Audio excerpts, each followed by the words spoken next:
So guys, for the first method, you want to go to search and type in services. Click on it. And then once you're on this, you want to click on any service one time and then click on W on your keyboard.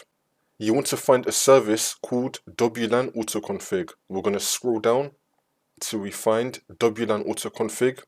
Here it is. You want to double click on it. Make sure that you have the startup type on automatic and then click on start, which will now make the server status running, and then click on OK. Now you want to click on restart. You want to restart the WLAN autoconfig service. See if that fixes the problem. For the next method, you want to go to search and type in view network connections. Click on it. You want to find your Wi-Fi or your network adapter. Double click on that. Now you want to click on properties and then click on Internet Protocol version 4. Make sure that you have obtain an IP address automatically selected, and now next to it you want to select obtain DNS server address automatically. So you want to keep this on the default options like how it is on my computer, and then click on OK. See if that works. For the next method, you want to go to search and type in troubleshoot settings. Click on it.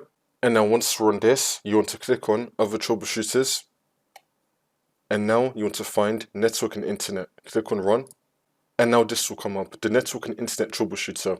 If it detects any problems with your network, it will try to fix it for you. See if that works. For the last method, you want to go to search and type in network reset. Click on it.